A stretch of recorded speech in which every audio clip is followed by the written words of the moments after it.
Hello, my name is Michael Mostyn. I'm the CEO of B'nai B'rith Canada, and since 1875 we have been representing the grassroots Jewish community here in this country. It has been a personal honor and pleasure, as well as on behalf of the organization and the grassroots Jewish community that we represent, to have been building a strong friendship and relationship with the Iranian community here in Canada, with groups such as our partner today, Justice 88, in this celebratory event to an extent in terms of the openness and the warmness of the relationship between the Iranians and the Jewish people here in Canada and throughout the world, but also in our solidarity against the very real threats of the Iranian regime to both of our people and, in fact, to the world. Over the last number of years, I have attended so many events on behalf of B'nai B'rith within the Iranian community, listening to the Iranian community, meeting new friends from the Iranian community about issues that matter to them, and showing the solidarity of the Jewish people. And just likewise, we have been so proud to have the Iranian community come to our Jewish community events, to events here at B'nai B'rith, to celebrate together, to sometimes have moments of sadness together, but to be together, because at the end of the day, that's what Canada is all about. That is what the diversity of Canada is. Multiculturalism should not be everyone separate and apart, every community separate and apart, but we need to be coming together as one community, as friends, to stand together as friends in moments of celebration, but also in times of solidarity when we need each other. And so that's why I'm so proud of the bonds that we've been growing here in Canada. We've, of course, had millennia of years of friendship between the Iranian and the Jewish people, but it's continuing here in Canada today. We know we are going to be putting in the efforts within both of our communities to grow this relationship. In fact, this year, we were hoping that this would be a larger celebration, a celebration of our community, to celebrate our food and our culture and our shared interests. But unfortunately, COVID-19 made that an impossibility this year. It has impacted all of our lives, but we know that once this is done, and we will get through this, that we will have a great moment to celebrate together. And we look forward to that, to a much larger scale event in the future.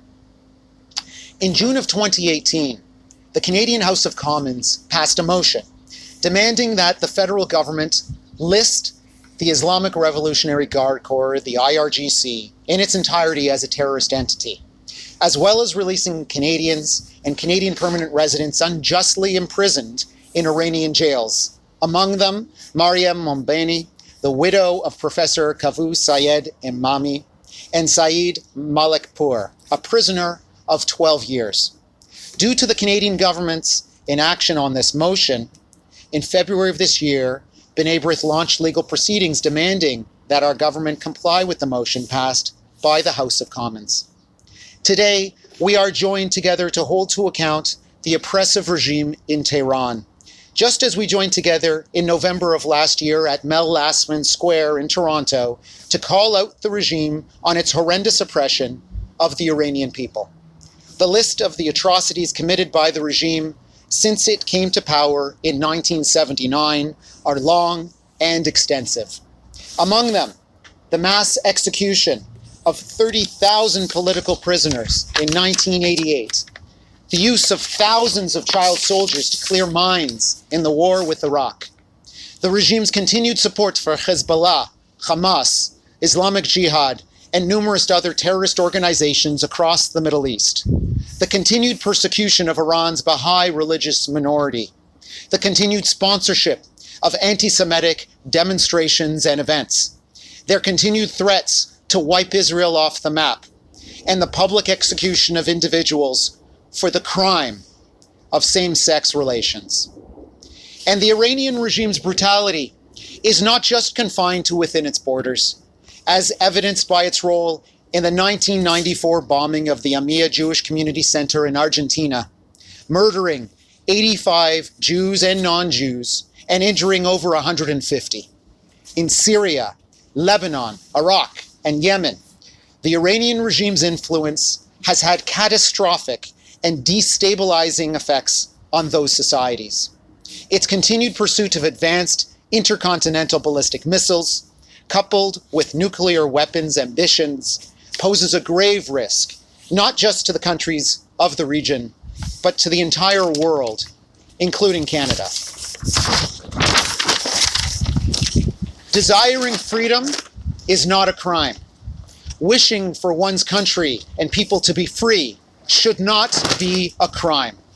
And yet, the regime has treated with the utmost brutality those Iranians who have demonstrated peacefully for freedoms and liberties. And we are here to say that we are with you. The Jewish community stands with you. Canadians are together in this.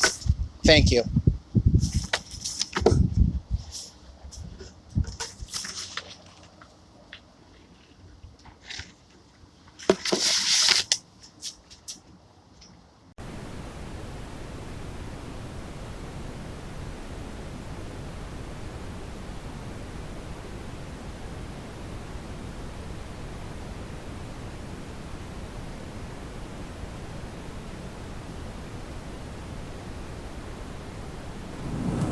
Greetings to all our guest speakers and viewers, and our sincere appreciation to the esteemed speakers who participated in this important and great event. And my sincere appreciation, of course, to our good friend Michael Mostyn, CEO of B'nai B'rith Canada, all the staff of B'nai B'rith, and all my colleagues at Justice 88. It's been a few years that Justice 88 and B'nai B'rith have been working closely together for the cause of human rights and promotion of the peace and cultural exchange while combating extremism, hate, anti-Semitism, and terrorism at the same time. During this long-term relationship in this lovely, diverse, and multicultural country of ours, Canada, we have learned a lot from each other and discovered lots of common grounds between us in terms of culture, civilization, and beliefs. Let me remind everyone a bit of history today. Summer of 1972, Munich Olympics. We all know about the massacre of Israeli Olympians by the Black September group, and how the world in general and the sporting events in particular changed after that. Just like the world after 9/11 and the COVID situation that we are in right now. But let me remind all that just 2 years after the summer of 1974, we had the Israeli athletes participating in the 7th Asian Games held in Tehran those days. I was one of the hostesses during the games, one who would accompany delegates and delegations and heads of federations from Mehrabad Airport to either the Asian Game Village or their respective hotels. I do remember that exact date the Israeli delegation arrived in Tehran and how they were escorted without any issues or incidents to the village 2 years after the Munich incidents and massacre. And they stayed and competed safely and without any issues the entire period of the games in Iran. That was Iran without the Islamic terrorist regime. That was the time that, God bless his soul, Haj Habib El-Ghanayan was carrying his daily life and contributing to the Iranian economy massively. Who would have ever thought that 5 years later, this noble Jewish man would be executed by Khomeini's despotic and ruthless fundamentalist regime? It was so sad to witness the crime against a Jewish entrepreneur and industrialist who had so much positive energy and love for his country of birth, Iran, to the extent that he was nicknamed as Haj Habib. He was placed in front of firing squad by the thugs of political Islam and extremists.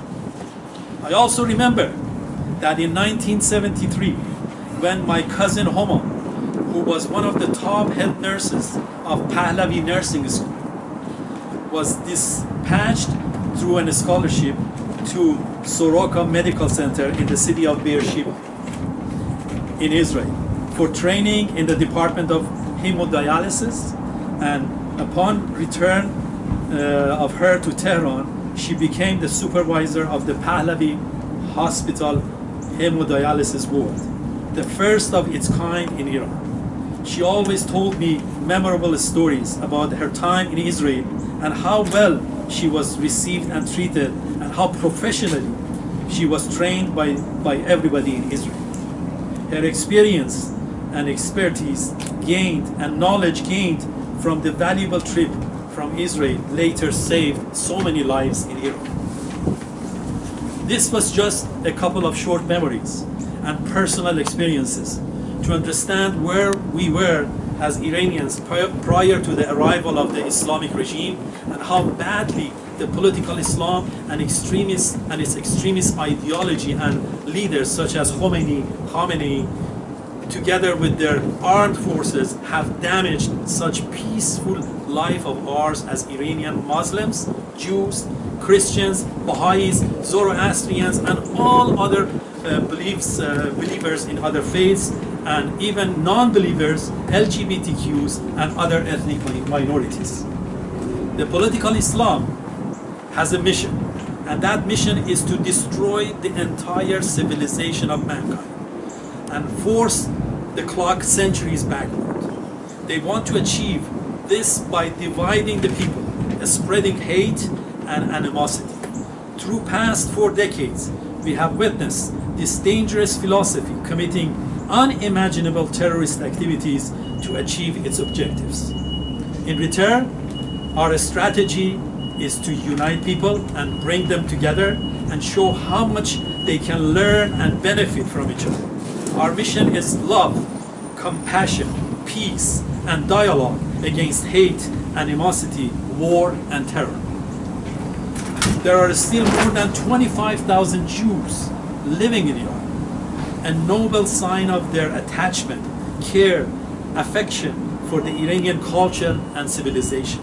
All those Iranian Jews who migrated to Israel have still a great deal of attachment and love for their beloved home country of Iran.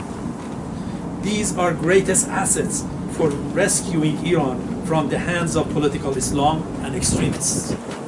Unfortunately, the head of this ruthless dragon of political Islam is currently in Iran. Its armed and dangerous forces have a name called Islamic Revolutionary Guards Corps, in abbreviation IRGC, and its foreign branch is called Quds Force.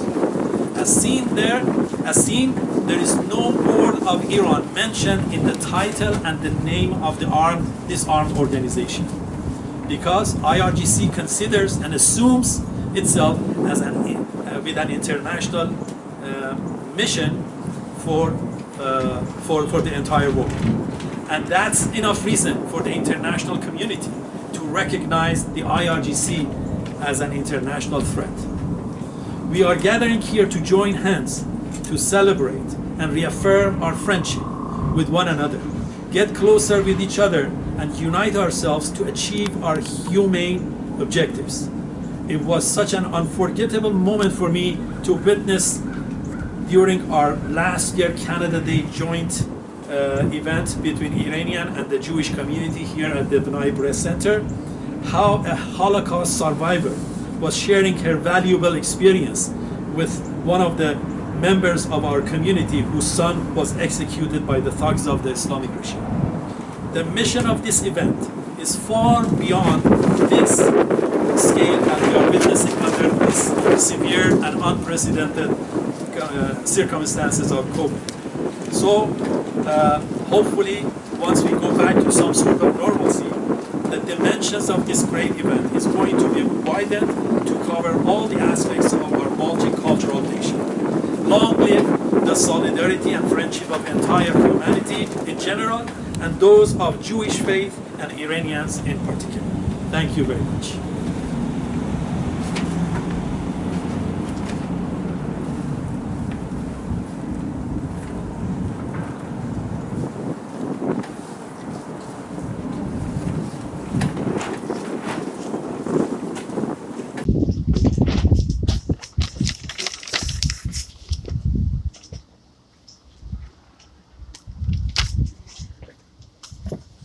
It gives me great pleasure to be here with you today to endorse the incredible initiative that has been put together, namely celebrating the friendship between the Iranian and Jewish peoples.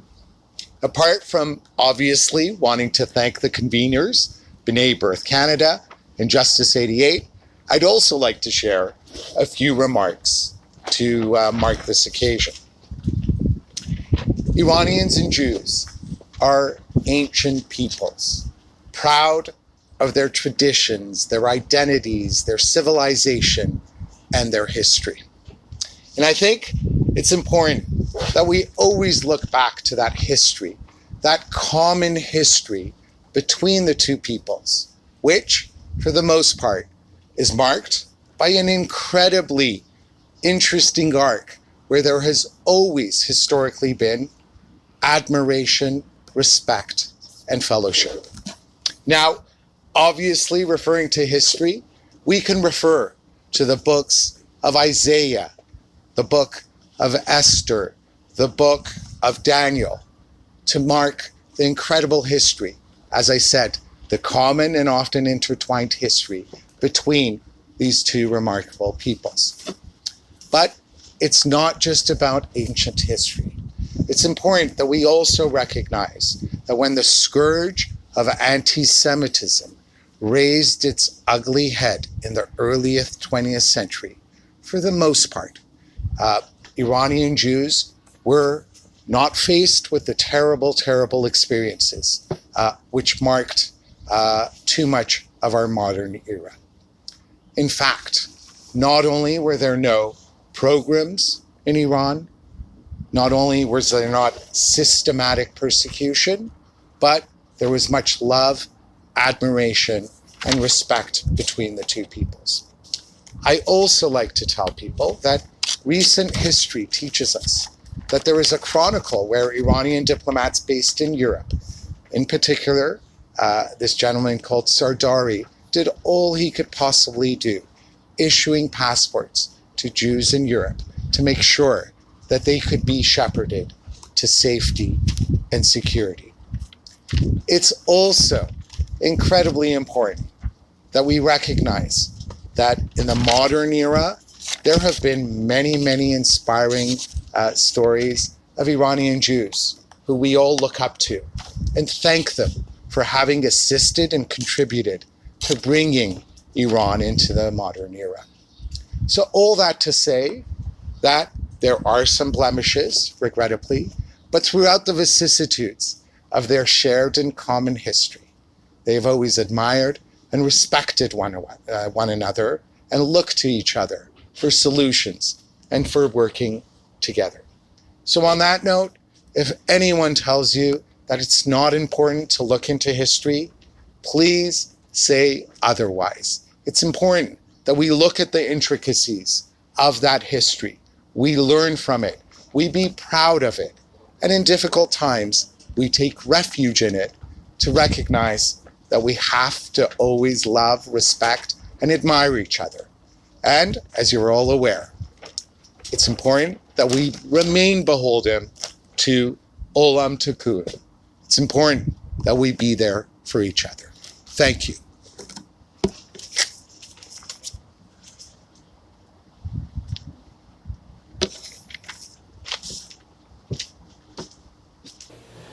Hello, everyone, and thanks to B'nai B'rith for organizing this virtual celebration of friendship between the Iranian and Jewish communities within our magnificent broader Canadian community of communities. Now, there's certainly much to celebrate about the mutual respect shared by these two communities, the natural intercommunal friendships, and the recognition and sometimes attendance at one another's cultural events and high holidays. These Canadians also come together at times of great sorrow or crisis in and around their respective homelands. They come together in dreams of a real and durable peace across a turbulent region of the world. And they come together in dreams of a day when the human rights abusing, democracy crushing, terror sponsoring Iranian regime will not only be held accountable for the many thousands of its own citizens who've been jailed, tortured, and murdered, but the many innocent lives beyond, Canadians among them, as in the destruction of the Ukraine passenger jet this year. Lives taken in so many various horrible ways over the years by this brutal, theocratic regime.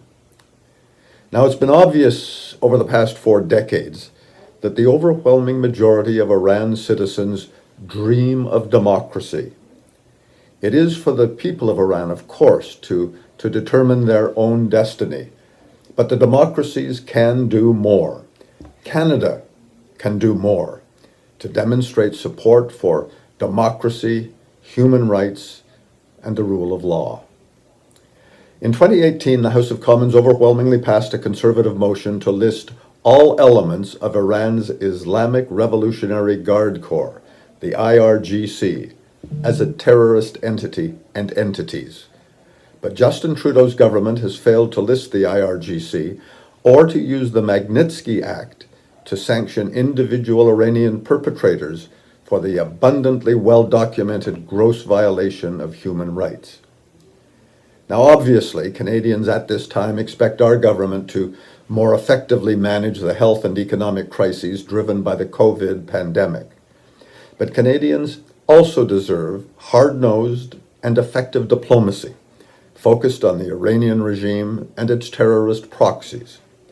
First and foremost, the government should immediately list all elements of the IRGC as terrorist entities and apply targeted Magnitsky sanctions on individuals, government ministers, army and police commanders, jailers, and torturers identified as rights-abusing perpetrators. Thank you.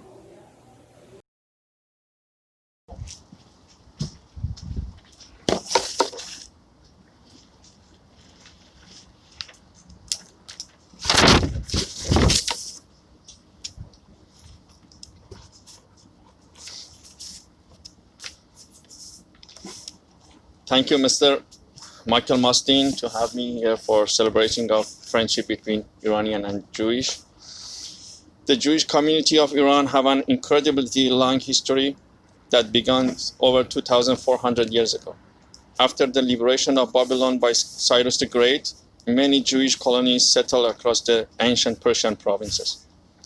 The Jewish people remain as an inseparable member of the Iranian community across its turbulent history, and despite the atrocity they endured in some periods. The invasion by Arabs made a deep impact on all Iranian, including the Jewish communities. Most Iranian people were converted to Islam in the following centuries. During the Pahlavi dynasty, the government implemented modernized reform, which greatly improved the life of all Iranians. The influence of the Shia clergy was weakened, and the restriction on Jews and other religious minorities were relaxed. They allow the incorporation of modern Hebrew into the curriculum of Jewish schools and publication of Jewish newspapers. The reign of Shah Muhammad Reza Pahlavi was the most prosperous era for the Jewish community. Since Islamic Revolution, Jewish immigration from Iran increased dramatically. Iran's Jewish community is still the largest in the Middle East outside of Israel. Despite the contribution of the country, the Jewish community suffer discrimination, atrocity, and oppression by the Islamic regime that maintains power by segregation, discord, and hostility both domestically and internationally. The Islamic regime has divided people into the insider minority at the service of the corrupted system and the outsider majority who are considered as second-class citizens. Following the declaration of an Islamic State in 1979, Iran severed relations with Israel. The country has subsequently supported many of the terrorist organizations, particularly the Lebanon-based Hezbollah, that target Jewish people and Israelis. Government officials have continued to employ anti-Semitic rhetoric in official statements and the state media outlets, publication, and books. The regime officials have denied or undermined the Holocaust repeatedly and have threatened to wipe out Israel from the map. Over its 41 years rule, the Islamic regime has showed that it has no obligation to any international law and treaty or base human rights. Threatening to wipe out the country is not surprising from a regime which cuts limbs, flogs, and hangs people in public. The Islamic regime has executed thousands of political prisoners within a few months in 1988. A regime does not hesitate to kill over 1,500 unarmed protesters on November 2019. And months later, shoot down a passenger airplane with 176 innocent civilians on board, including my beloved wife and my 10-year-old son. The Iranian regime does not hesitate to flagrantly arrest foreign citizens with baseless allegation and hostage. Plot bombing and association members of the opposition in other countries. It continues its ambitious nuclear and ballistic missile program despite the backbreaking impact of the sanction on Iranian people as their hostages.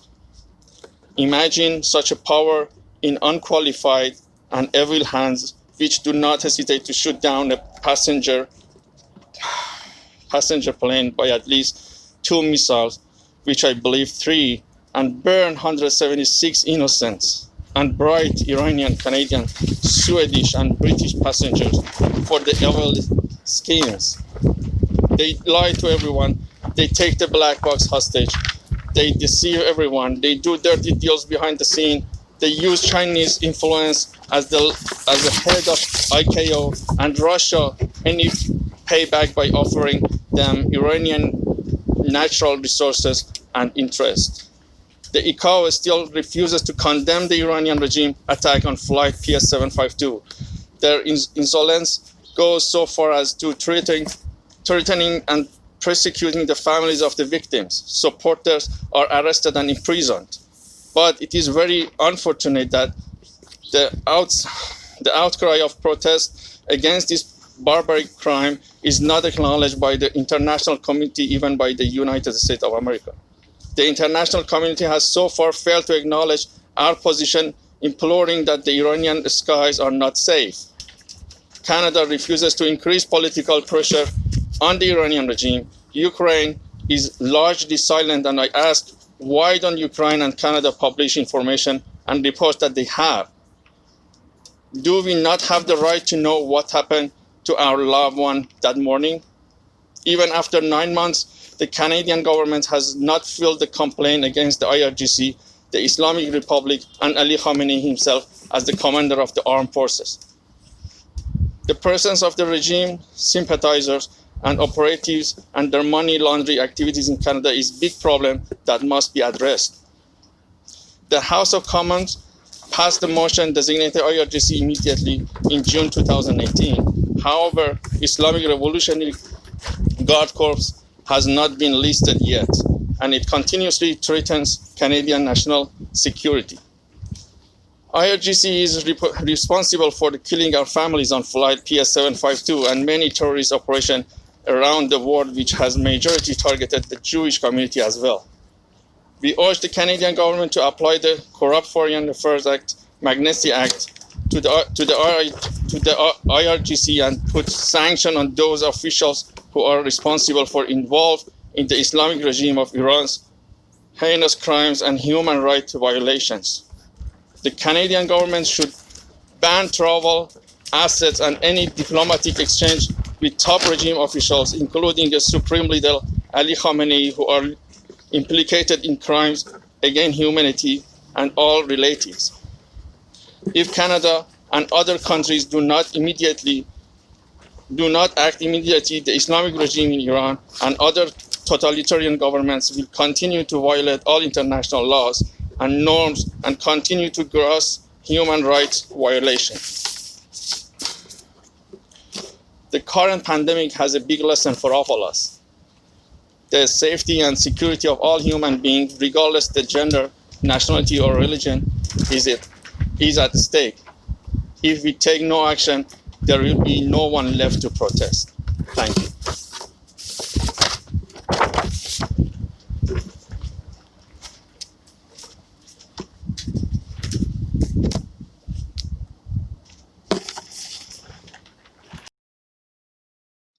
Nearly 80 years ago, when my father was a boy, in a small town in Iran, he was not allowed to attend school on rainy days.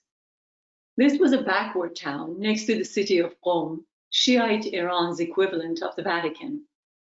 There should have been no religious minorities in my father's highly conservative area, but there they were, a handful of Jewish families in a God-forsaken place. My father was not allowed to attend school on rainy days because the locals considered the Jews and all non-Shiites who did not exercise the Islamic rituals of washing dirty. So if my father walked in the rain and the water on his body happened to splash on the body of a Shiite, he would be dirtying the passerby or his classmates. On those days, he was told to stay home. But once, when the rain had not stopped for 4 days, my grandmother got tired of watching my father waste his days at home. She grabbed his hand and marched into my father's school and demanded to see the district superintendent, who had come from Tehran to inspect the school in town. When the superintendent accepted my grandmother to his office, she fell to her knees and begged him to let her son come to school despite the rain. Moved by her emotions, the superintendent stormed into my father's classroom, interrupted the lesson, and demanded that someone fetch him a glass of water. The class representative obliged. Then the superintendent handed the glass to my father and ordered him to drink a sip. Eager to please, my father had taken a huge gulp. Then the superintendent grabbed the glass and drank the rest, slammed the empty glass on the bench and roared. If that glass of water was good enough for me, it's good enough for all of you. From now on, this boy will be in class every day, rain or shine.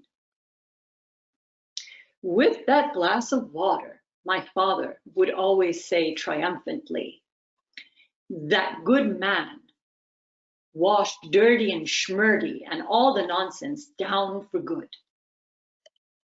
The image of the rain, my angry grandmother, and the even angrier superintendent are always before me, as if I too had been there.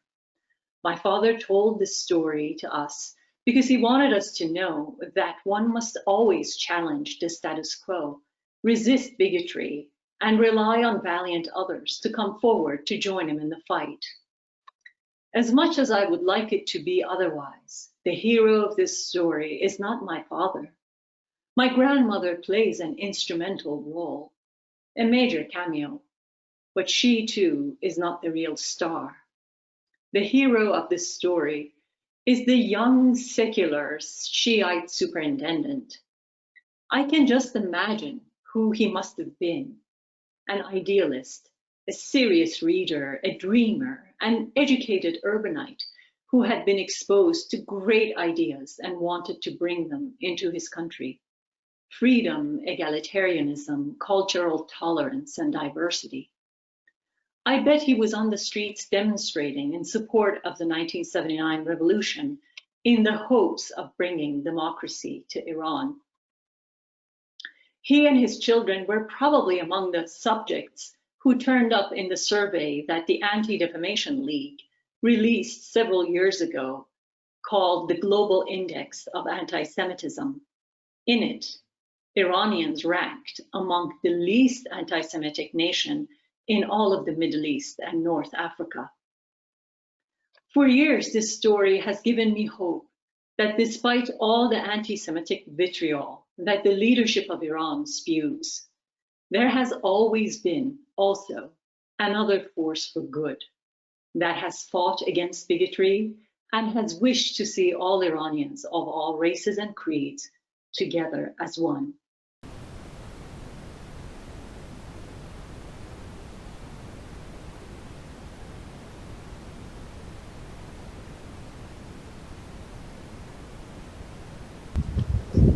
Well, Michael, this brings us to the end of our program. So as a token of friendship and appreciation for all you have done for the cause of human rights, and also the things that you have done for the Iranian community, I would like to present you with this symbol of Farabahar, which represents three pillars of good words, which you always have, good thoughts and good deeds. All three of those which are present in all your works and all your objectives. Thank you very much, and look forward to our extended relationship. Wow.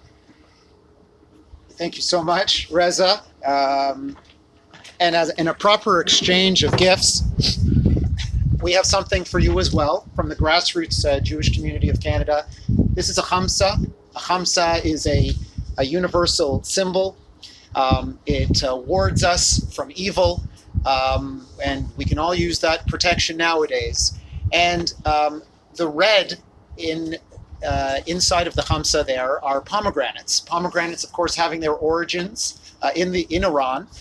And pomegranates have 613 seeds. There are also 613 mitzvot in the Torah, good deeds that we should all be ascribing to work towards.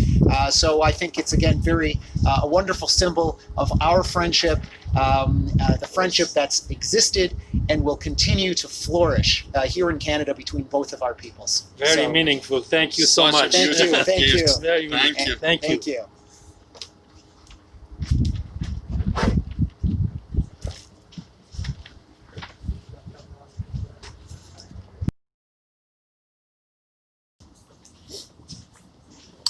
Thank you very much for everyone who tuned in to watch this ceremony here today.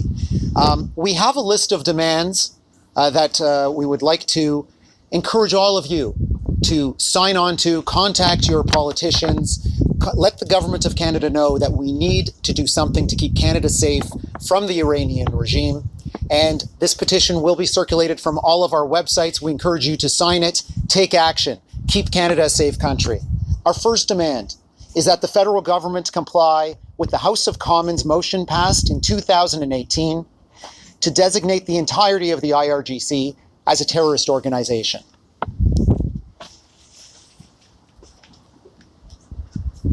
And the second demand is the application of Canada's Sergei Magnitsky law on Iranian officials.